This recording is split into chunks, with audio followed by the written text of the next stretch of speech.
morning. This is Larry McClure talking to Brenda Braden at the Tualatin Heritage Center on June 12th, 2024.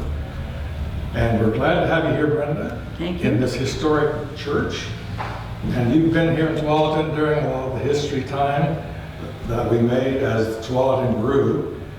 And I'm going to start by just asking you to tell us a bit about your personal life, coming here, when, and where you went to college and so forth.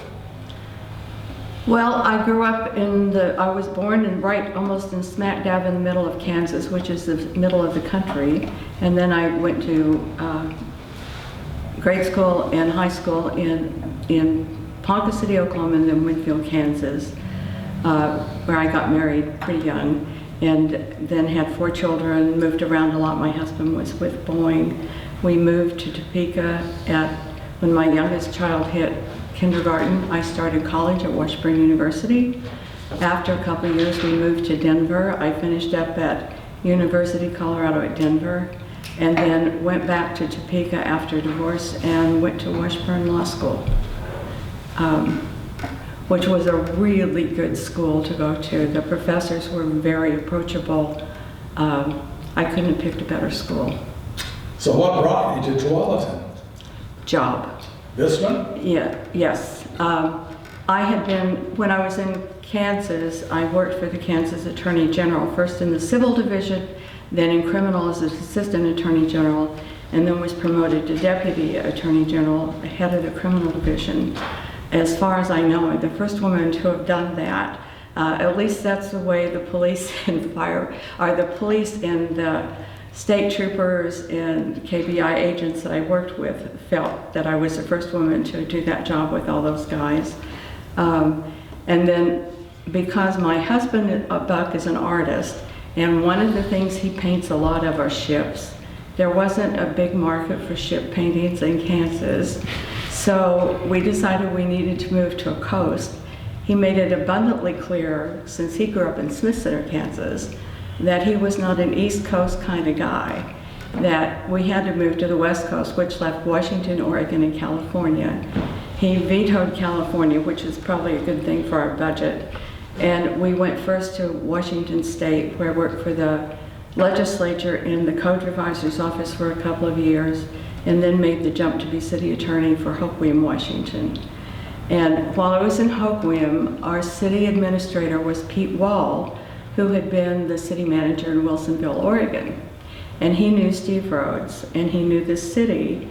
And when it was time for me to leave Hoquiam, because it was a different place for me, Pete actually stood in my doorway and blocked me and said, "You're not going to lunch until you mail your resume because they're looking for a city attorney in Tualatin. I guarantee you'll love it." And I did. And I was kind of late in applying, but because it got in just before the deadline, they went ahead and interviewed me, and I got hired like a day or two later. So it was a good deal. What year was that? 1994. I would have interviewed in September. I started October. Wow, great.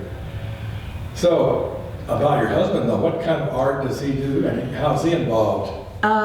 He does a lot of maritime ships and that sort of thing, because his dad was in the Navy and was on one of what they call a Liberty ship that did all the supply stuff for the Navy. And he had always been really interested in ships, so that's one thing he does.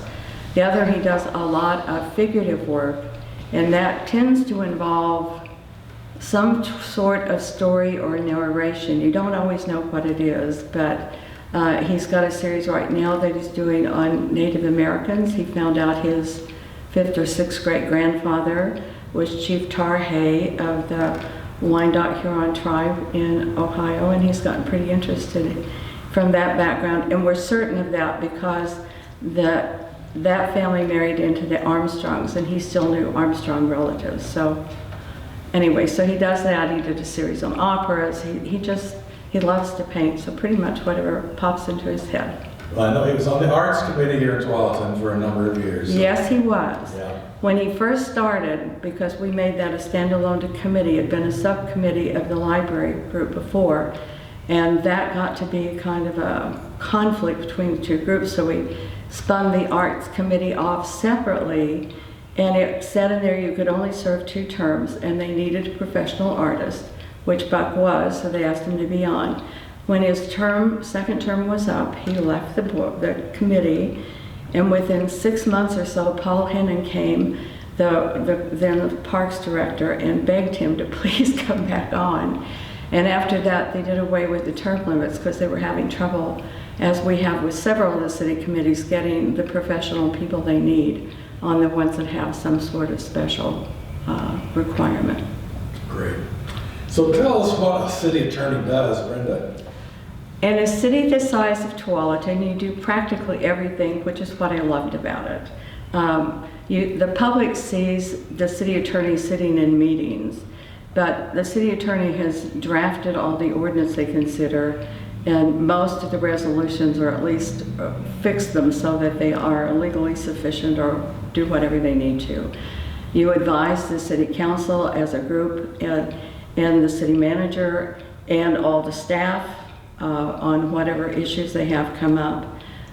You are the hearing officer basically, or advising the council as they make decisions on hearings. I did a lot of land use stuff.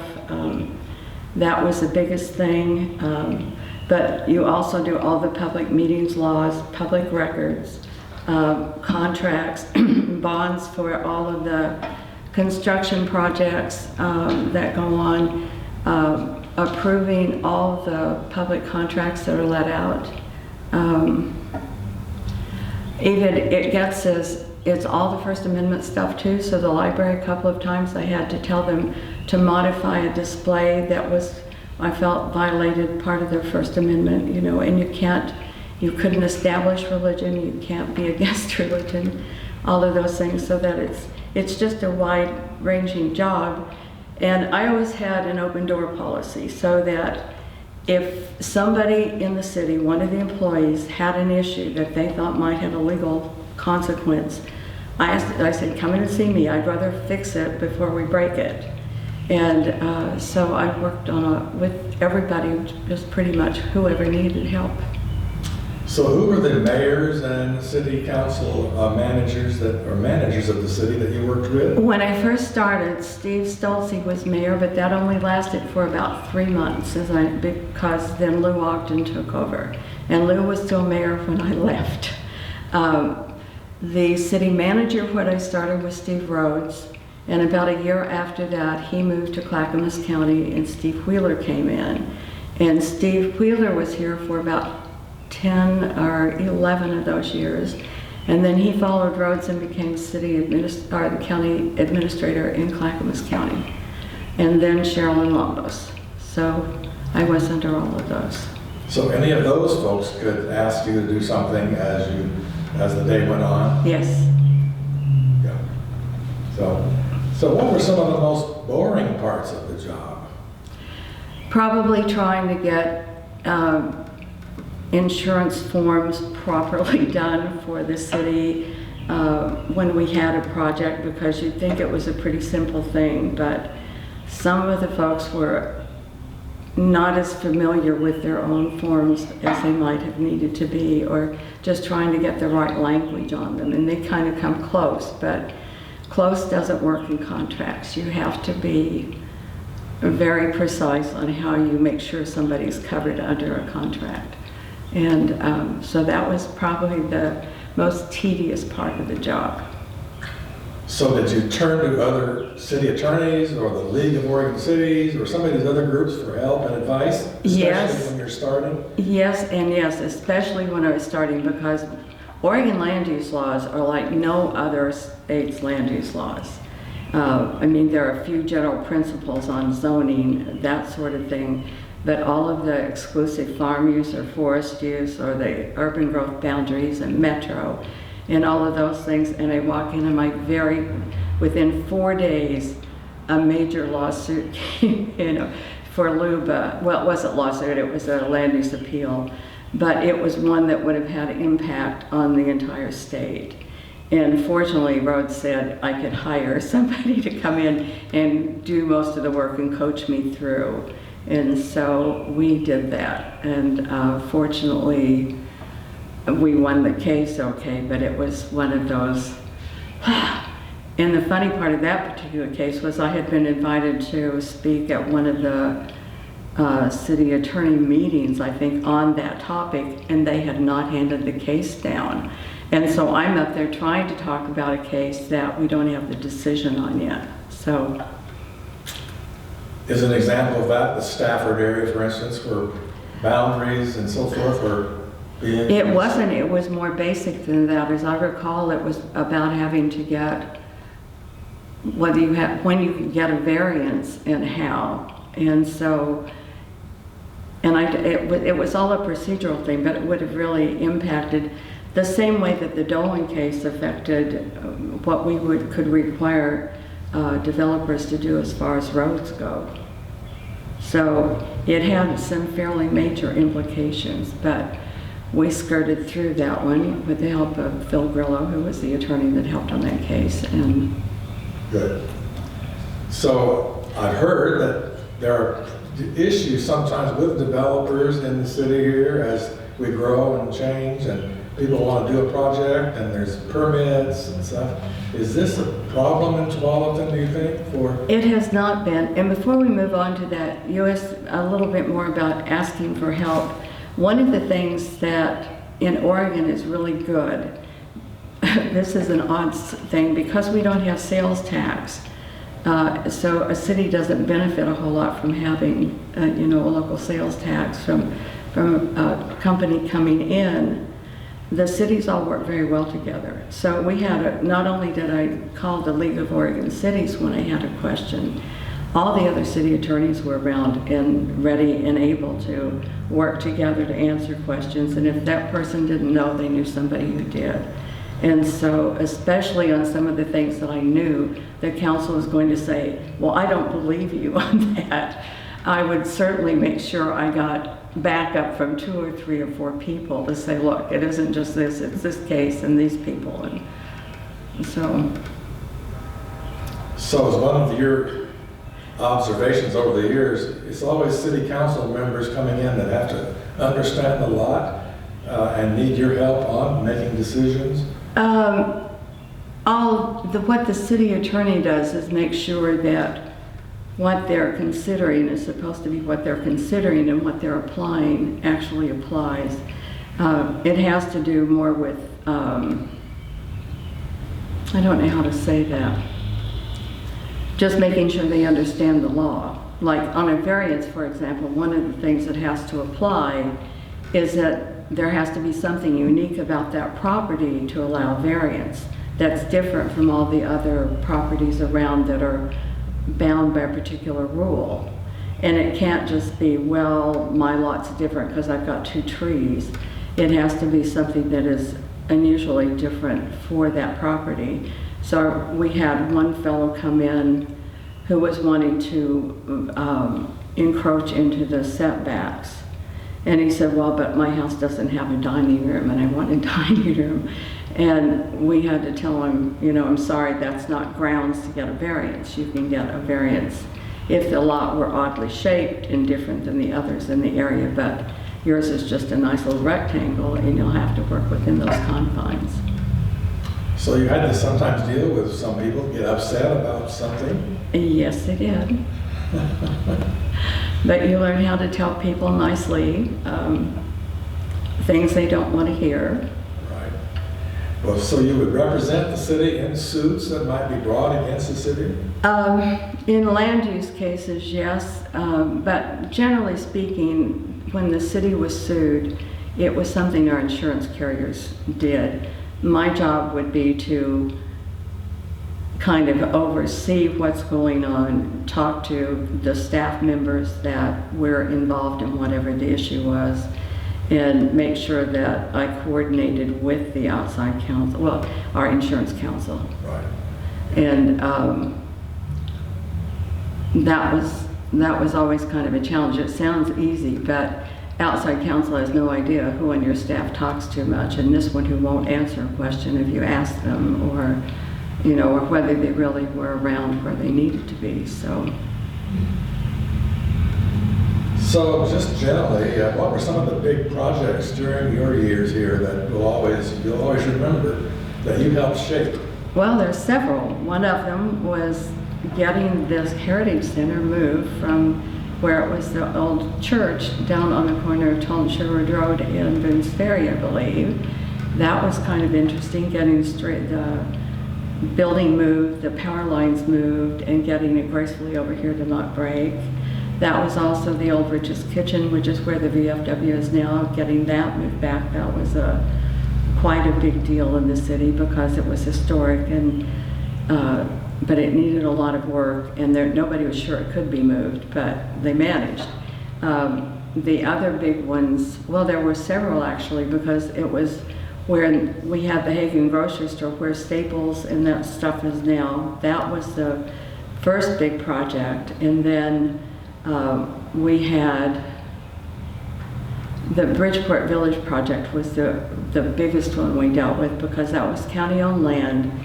There had been a gravel pit and some other things in there, and it was supposed to be able to be just converted. We found out, no, that it had something other than gravel, so we were having methane gases, and those had to be mitigated before the thing could go in.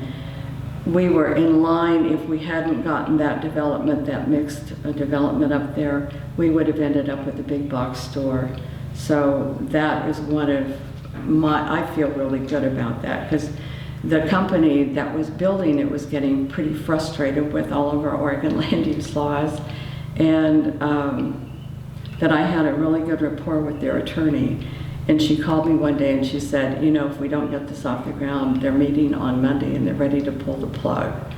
So I called the county and found out the person who was involved was in a meeting in Bend, I believe, for all the attorneys were, but the greenest one.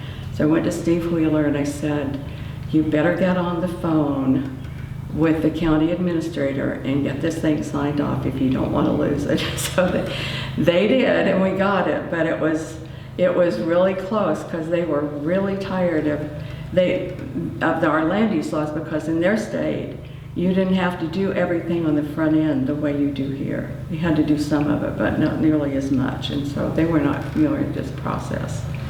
So that was probably the biggest one.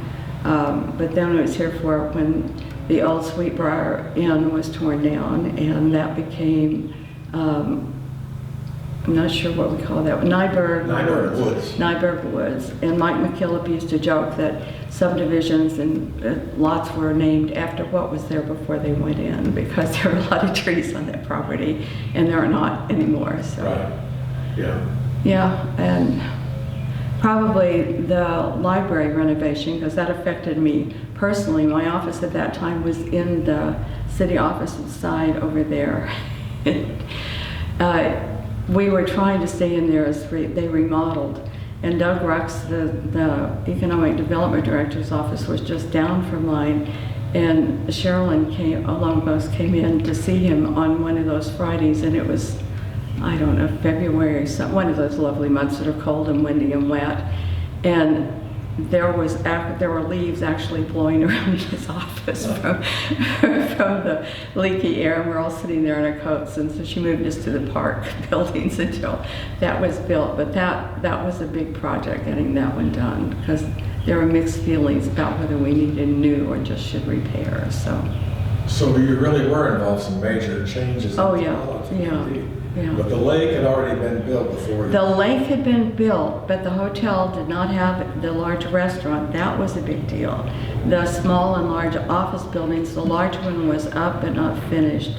The small one was going in, and the first level of the Muse the Muse, I think, is what he called that smaller townhouse arrangement of about 7.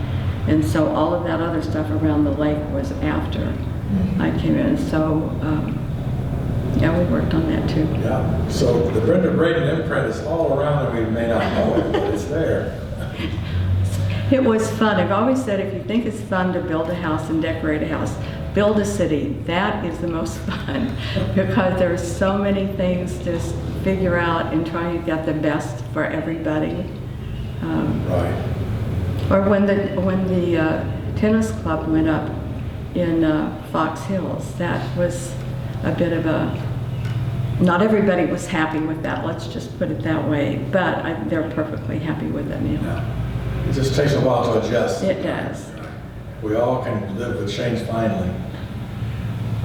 So looking back, what can you say about the quality of our elected officials these days generally?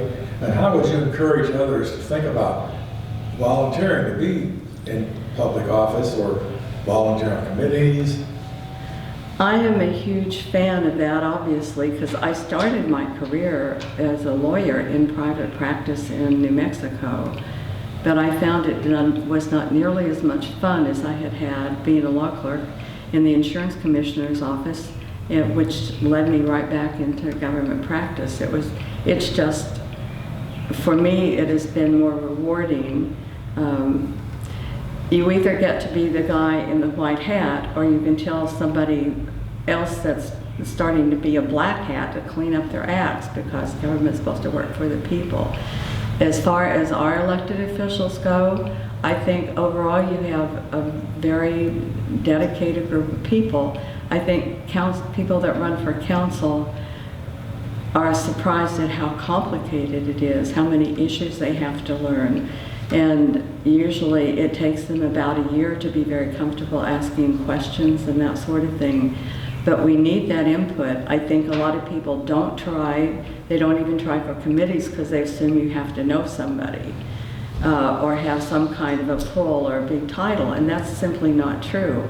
You have to want to do the work, you have to put in the time, and you have to just apply and see if you can get on. And nearly everybody who applies gets someplace to be on because we need that support. So how do we recruit more, do you think? How can we encourage that? I am not sure, because I have a joke. I'm currently on 2 boards of 501c3s, and my current joke is that it's like being at the Hotel California. Once you enter, they will never let you leave again because they can't find somebody to take your place. So, and I think for me, I get frustrated with people saying, well, I don't like this, and they should do this, and they should do that. And, you know, it's up to us. We say government by the people, so the people have to participate. And I think you just have to say, if you care about what's going on in your city or how your government is, then you need to step up, because it isn't always the other guy's job. Right, right. And you've done that, I know, quite a bit still. You're still here. And yes. You live over in Apache Bluff, right? That's correct. And intend to stay. As long as we can maneuver the stairs. We have a great neighborhood. We have absolutely superb neighbors. There are so many that I know if we had trouble at 2 o'clock in the morning, I could pick up the phone and one of them would be there right now. And I think that's hard to find. That we've been there a long time, and most of our neighbors have. In fact, the house that we bought and had to remodel, we've been in long enough now we're having to redo some of the stuff that's old and tired and giving out, so. Right, right. So looking back, I heard personally about a project that was once in plan to have a bell tower and chimes, or a bell or something, and it was actually the chime or the bell was already bought. What happened was at the Tualatin Commons, at the Lake of the Commons, there was one parcel, our spot on the Commons that was designated for a bell tower, and the idea was to get people that would be driving by to be able to see it from the highway or one of the streets and wanted to come and see what was going on. And there was quite a bit of work done on that, and of course most of the rest of the Commons was completed with some sculptures, and they're putting in a bit more. We had some very unique water fountains put in. We had a mosaic play fountain for kids to play on. And so the bell tower was one of those pieces. Well, it took a long time, and then there was an article in the paper. The particular reporter was not fond of the idea, thought it was a waste of money, even though it was urban renewal money designated for that project and looked at as an economic development piece.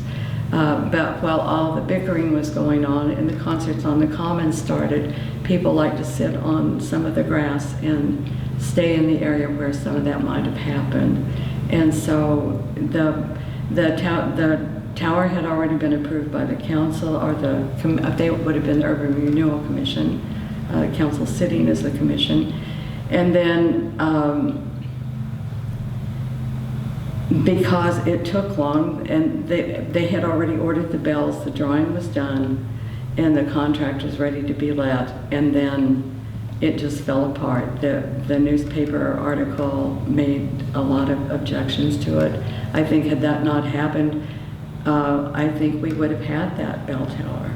And the bells sat there for a long time. As I understand it, though, I believe they finally found someone that would buy them because they were beautifully tuned. It was quite a lovely design, but yeah, gone.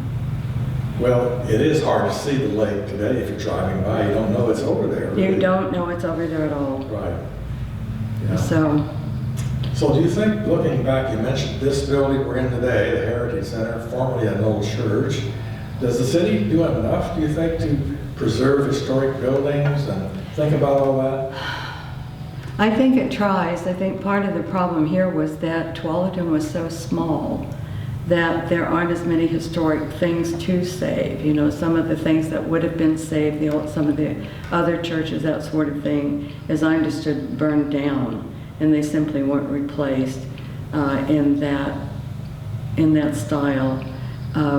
I think they've tried with some of the older homes. There's always the pressure of trying to stay within the urban growth boundary and having enough housing.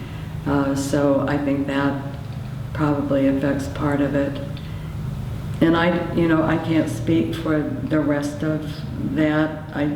Seems like history isn't one of those things people are very interested in right now, but they may be very soon.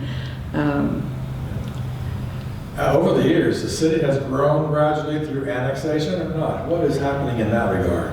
Most of the annexations that I've seen have been relatively small, except for the area outside between us and Wilsonville. We've only annexed within the urban growth boundary.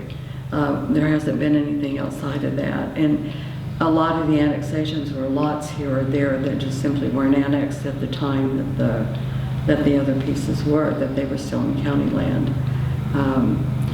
But I think because of the way the urban growth boundary is, and with us being, Tigard on one side, and we have Sherwood and Wilsonville, and they all kind of, in Durham and Lake Oswego, we're just kind of in the middle.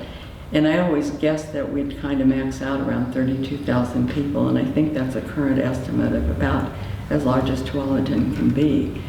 That's a better question for a planner instead of my speculation, but when I moved here, we were at 16,000, and I believe the current number is closer to 27,000, but there also, the last I knew, there were more than 25,000 jobs in town.